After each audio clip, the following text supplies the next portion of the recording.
ఇప్పుడు మోడీ గారు ఏడాదిన్నర పాటు బంగారాన్ని అయితే కొనొద్దు అని చెప్పి అన్నారు. అలాగే ఇప్పుడు ఫెర్టిలైజర్స్ అవ్వచ్చు, పెట్రోల్ డీజిల్ అవ్వచ్చు, ఇవన్నీ తగ్గించమని చెప్పారు. సో దీని గురించి మీరు ఏం చెప్తారు? పెట్రోల్ పైన డీజిల్ పైన మనకు బయట నుంచి కొన్ని సమస్యలు మనకు ఉన్నాయి. దానివల్ల జాగ్రత్తగా కొంచెం వాడుకోమంటారు. వాడొద్దని చెప్పలేదు, కొంచెం తక్కువ వాడుకోండి అంటారు. కొంచెం ప్రయాణాలు గట్రా, కొంచెం జర్నీలు, వేస్ట్ తిరుగుళ్ళు ఉంటాయి కదా, అవి ఆపుకొని కొంచెం లిమిట్గా వాడుకోండి అని మెసేజ్ ఇచ్చినారు. ఇక బంగారం కోసం అయితే మెసేజ్ నెంబర్ 1 మెసేజ్ అది మన అందరికీ అర్థం కానిది ఏంటంటే, మోడీ గారు ఒక దేశ ప్రధాని కూడా బంగారం ప్రస్తుతానికి కొనుగోలు చేయొద్దు అన్నారంటే అది నెంబర్ 1 మెసేజ్. ఆ మెసేజ్ మనం అర్థం చేసుకుంటే చాలా అర్థాలు ఉన్నాయి.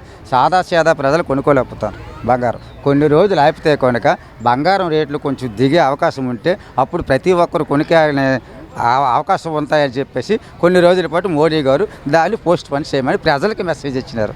ఆయన పోస్ట్ పోన్ చేయలేదు, ప్రజలకే మెసేజ్ ఇచ్చినారు, మీరు పోస్ట్ పోన్ చేయండి అని. అది మంచి ఆలోచన, మంచి మెసేజ్ అని నేను భావిస్తాను. అంటే చాలామంది నెగిటివ్గా కూడా ట్రోల్ చేస్తున్నారు. ఏంటి అంటే 12 సంవత్సరాల పాటు మోడీ గారు అసలు ఏం పరిపాలన చేశారు అన్నట్టు మాట్లాడతాను. దాని గురించి మీరు ఏం చెప్తారు? మంచి ప్రశ్న అడిగారు. 12 సంవత్సరాల పాటు మోడీ గారు ఏం చేశారని మాకు ప్రశ్న నెంబర్ 1. 12 సంవత్సరాల కాంచి ఏమీ చేయకపోతే దేశానికి మోడీ గారు 3 సార్లు ఎందుకు అయ్యారు? ప్రజలు ఎందుకు 3 సార్లు ఎన్నుకోనరు? అన్ని రాష్ట్రాలు ఎంపీలు 3 సార్లు ఎందుకు సపోర్ట్ చేసినారు? మోడీ గారు మంచి పనులు చేశారు కాబట్టి ఈరోజు 3వ ఇంకా 4వ 100% అయ్యే అవకాశం 100% కూడా ఉంది. మోడీ గారు చేయలేదని వ్యక్తులు ఎవరు? మీరు చెయ్యికే మోడీ మీద గెలవలేకపోతారు. మరి మోడీ చేసిన దానికి మోడీ చేయలేదనడానికి అర్థాలు ఏంటి? మరి మోడీ చేయకపోతే మీరు గెలవచ్చు కదా మోడీ పైన.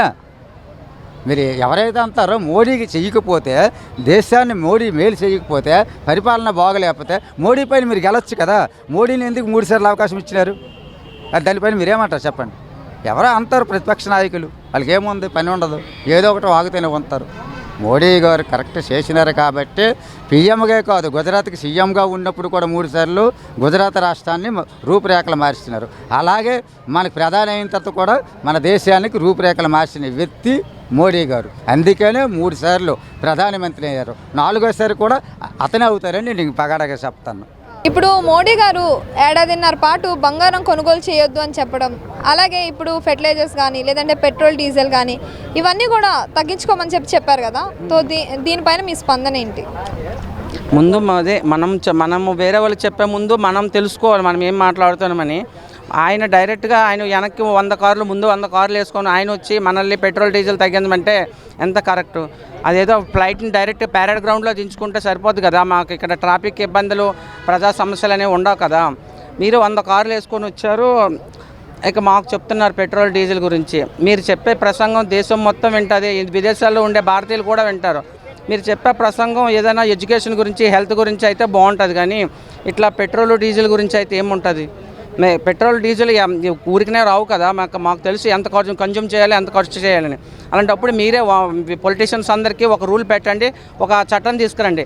పొలిటీషియన్స్ ముందు నేపాల్ లాగా చేయండి. ఒక పొలిటీషియన్ ముందు మినిమం 5 కార్ల కన్నా ఎక్కువ వెళ్ళకూడదని చెప్పండి.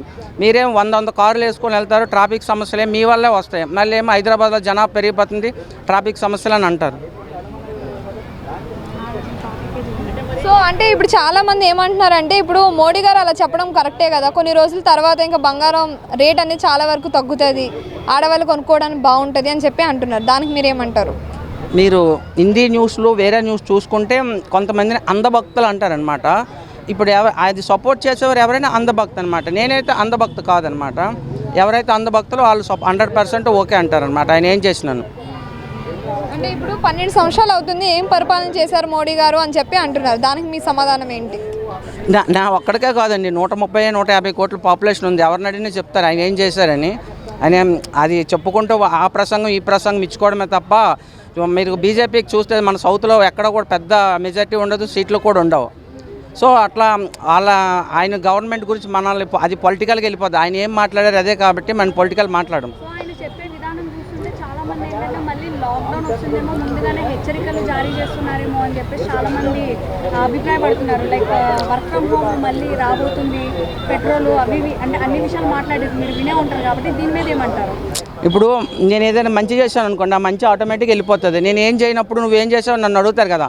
అందుకు ప్రజలని పబ్లిక్ని మిస్లీడ్ చేయడం కోసం ఇట్లాంటివి చెప్తూ ఉంటారనమాట.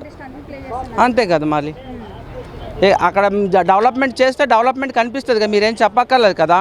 ఇట్లా మీరు ఇలాంటివి మనసు సైడ్ ట్రాక్ చేయడం కోసం ఇట్లాంటి క్రియేట్ చేస్తూ ఉంటాయి. ఇప్పుడు ఇంట్లో ఉండే లేడీస్ ఏమనుకుంటారో, అమ్మో నా బంగారంకి నేను లెక్క చెప్పాలనేటట్టు ఆలోచిస్తూ ఉంటారు.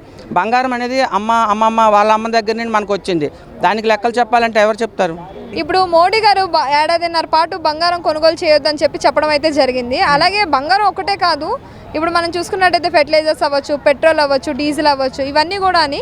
సో దీని గురించి ఏం మాట్లాడతారు? నాకైతే నచ్చలేదండి నిజంగా. మోడీ గారు అది కొనొద్దు ఇది కొద్దు అంటే, ఇప్పుడు నార్మల్గా పాకిస్తాన్లో వాళ్ళ పెట్రోల్ రేట్లు డీజిల్ రేట్లు పెరుగుతున్నాయని మనం ఇక్కడ ట్రోల్ చేసుకుంటున్నాం. అట్లా ఇప్పుడు మన మోడీ గారు, మన దేశ ప్రధాని పెట్రోల్ అంటే బంగారం కొనొద్దు, వర్క్ ఫ్రమ్ హోమ్ ఇవ్వాలి అంటే ఆ దేశం వాళ్ళు ట్రోల్ చేస్తారు. అంటే ఇది మన వైఫల్యమే, ఖచ్చితంగా మన వైఫల్యమే. అక్కడెక్కడో యుద్ధం జరిగింది కాబట్టి మనకి లాస్ వచ్చింది అంటే, మరి చైనాకి లేదు కదండి. అది ప్రశాంతంగా పెట్రోల్ డీజిల్ వాళ్ళు ఏం చెప్పలేదు కదా తగ్గించుకోండి అది ఇదని. మనమే ఎందుకు తగ్గించుకుంటున్నాం అంటే మన వైఫల్యం. ఇప్పుడు నాకు అస్సలు నచ్చింది ఏంటంటే, రెండు దేశాల మధ్య యుద్ధం జరిగినప్పుడు నువ్వు ఒక దేశానికి పోవద్దు. ఇప్పుడు మీ నాన్న ఇద్దరిని కొడతాడు, మీ ఇద్దరు కొడుకులు ఉన్నారు, మీ నాన్న అన్నదమ్ములు ఇద్దరిని కుక్కని కొడుతుండు. కొట్టినప్పుడు మీ అమ్మ వచ్చి మీ పెద్ద కొడుకు సపోర్ట్ చేస్తే చిన్న కొడుకు కాలిద్ది. అట్లనే ఇజ్రాయిల్ను ఇరాన్ కొట్టుకున్నప్పుడు ఇంకొక 2 రోజుల్లో ఆయన వాళ్ళ ప్రధాని చంపేస్తున్నప్పుడు మోడీ గారు ఎందుకు వెళ్ళాలండి ఇజ్రాయిల్?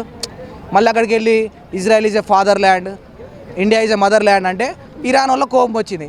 అదే ఇరాన్ ఇప్పుడు 2 దేశాలు మనకు మిత్ర దేశాలే, 2 ఫ్రెండ్సే. 2 ఫ్రెండ్స్ ఉన్నప్పుడు మనకు అవసరం లేదన్నట్టే ఉండాలి. ఇప్పుడు వేరే దేశాలు అవసరం లేనట్టే ఉన్నాయి, చైనా అవి అవసరం లేనట్టే ఉంది. రెండింటికి సపోర్ట్ చేయదు. ఈయన ఇజ్రాయెల్కి వెళ్ళడం వల్ల ఇరాన్కి కాలింది. ఇరాన్కి కాలడం వల్లే మనకి పెట్రోల్ కానీ డీజిల్ కానీ లేట్ చేస్తున్నాయి, మనకి ఇవ్వట్లేదు. ఏంటంటే మన దగ్గర ఇన్ని సంవత్సరాల నుండి అటు కాంగ్రెస్ గవర్నమెంట్ 70 సంవత్సరాల నుండి మనకి ఫ్రెండ్షిప్ ఉంది వాళ్ళ మధ్యలో. ఇప్పుడు మీరు ఇజ్రాయెల్కి వెళ్ళడం వల్ల ఫ్రెండ్షిప్ కట్ అయింది.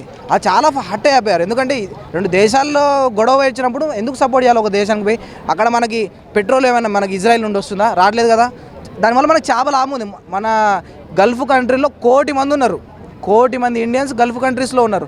అలా వాళ్ళ గురించి ఒకసారి ఆలోచించి ఆ టైంలో పోకుండా ఉండాల్సింది. నార్మల్ టైంలో ఇజ్రాయెల్కి పోండి, ఇరాన్కి పోండి, 190 దేశాలకు ఏ దేశమైనా ఏం కాదు.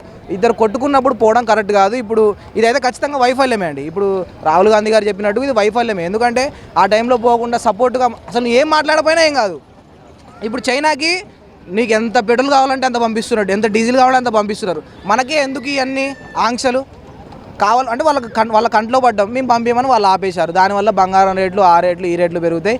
ఇంకా రాను వర్క్ ఫ్రమ్ హోము ఇంకా మధ్యలో ఏమైనా ఇష్యూస్ అయితే ఇంకా పెద్దగా అయ్యే ఛాన్స్ ఉంది. కాకపోతే వాళ్ళిద్దరు సైలెంట్గా ఉన్నారు కాబట్టి సైలెంట్గా ఉంది. అది అంటే లాక్డౌన్ అయ్యే అవకాశాలు ఉన్నాయేమో అని చెప్పి ముందుగానే మోడీ గారు ఇలా ఏమైనా సూచనలు అందిస్తున్నారంటారా? ఇది మినీ లాక్డౌన్. ఇది మినీ కరోనా టైంలో లాక్డౌన్ వచ్చినట్టే మినీ లాక్డౌన్. ఎందుకంటే వర్క్ ఫ్రమ్ హోమ్ ఇవ్వాలని చెప్పారు ప్రధానమంత్రి ఇచ్చిన తర్వాత. ఇప్పుడు అన్ని మన హైదరాబాద్లో ఎక్కడ 2 తెలుగు రాష్ట్రాల్లో మ్యాక్సిమం అందరూ లాక్డౌన్ పాటిస్తారు, అది మాత్రం వాస్తవం. సో లాక్డౌన్ పాటించడం, పెట్రోల్ రేట్లు తగ్గించుకోవడం, ఇంకా అంటే ఇప్పుడు ఎలక్షన్లు ఉన్నాయి వెస్ట్ బెంగాల్లో. ఆ ఎలక్షన్లు ఇప్పుడు తమిళనాడు ఎలక్షన్లు అయిపోయినాయి కాబట్టి ఇప్పటి వరకు ₹1 కూడా పెట్రోల్ రేట్లు పెంచలే.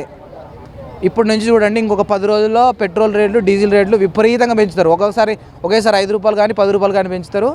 ఇంకా అందరూ మళ్ళీ బాధలు కష్టాలే. ఎవరికైనా పేదోడికి వస్తాయి, డబ్బున్నోడికి రావు. డబ్బున్నోడు హ్యాపీగానే ఉంటాడు, పేదోడికే కష్టాలు. ఎఫెక్ట్ ఏ దేశం కొట్టుకున్నా ఇక్కడున్న పేదోడు బాధపడాలి. అదే అవుతుంది, ఇంకా ముందు కూడా అదే అవుతుంది. ఇప్పుడు చికెన్ రేట్లు పెరిగే అవకాశం ఉందని చెప్పి అంటున్నారు. ఇప్పుడు ప్రజెంట్ చూసుకున్నట్టయితే 240 అలా ఉంది, ఇక పైన 370, 380 వరకు వెళ్ళొచ్చు అని చెప్పి అంటున్నారు. దాని గురించి మీరు ఏం మాట్లాడతారు? అసలు ఆడ 240, మీరు రేమత్ నగర్ పోండి 340 ఉంది. నిన్న పోయి చికెన్ తీసుకోవడానికి పోతే మొన్న 250, 240 అన్నాడు, ఇప్పుడు 360 అంటాడు, 340 అంటాడు. ఇంకా అయిపోయింది. ఇంకా ఇప్పుడు చికెన్లు తినడం బంద్ చేసేయాలి. ఇంకా ఒక నెల 2 నెలలు కొసిరి తినాలి. కిలో తెచ్చుకునేటోడు 1/2 కిలో తెచ్చుకొని తింటాడు. ఇక చికెను మటన్ ఇంకా మటన్ దేవుడికి ఎరుగు, కానీ చికెనే కష్టం. ఇప్పుడు రేట్లు పెరిగినాయి. ఇక ఈ 2 నెలలు 2 నెలలు ఆ యుద్ధం, ఏ యుద్ధం వచ్చినా కూడా వీళ్ళందరూ రేట్లు పెంచుతారు. చాయ్ ₹10, ₹15, ₹20 చేశారు. మళ్ళీ ఇప్పుడు యుద్ధం ఆగిపోతే వాళ్ళు తగ్గిస్తారా అంటే తగ్గారు. ఇక తాగు లేకపోతే వెళ్ళిపో అంటారు వాళ్ళు. ఇక అందరు పెంచారు, మేము పెంచుతాం అంటారు. ఒకటే డైలాగు. సో ఇక సచ్చినట్టు ఆ జాబులు చేసే కాడ వాళ్ళు 20,000 15,000 10,000 అంతే ఇస్తారు, రూపాయి ఎక్కువ పెంచరు, వాళ్ళు జీతం పెంచరు. కానీ ఇక్కడ మాత్రం ఖర్చులు కూరగాయలకు పోతే 60 రూపాయలు 70 రూపాయలు 40 రూపాయలు టమాటా 60 రూపాయలకి అమ్ముతాడు, 10 రూపాయలు చాయ్ 20 రూపాయలకి అమ్ముతాడు, బిర్యానీ 100 రూపాయలు 200కి అమ్ముతాడు. ఖర్చులు ఎక్కువ, ఆదాయం లేదు. సో మేమే సావాలా, అందరు మంచిగా ఉంటారు, డబ్బులు ఉన్న వాళ్ళు అందరూ మంచిగా ఉంటారు, మేమే సావాలా.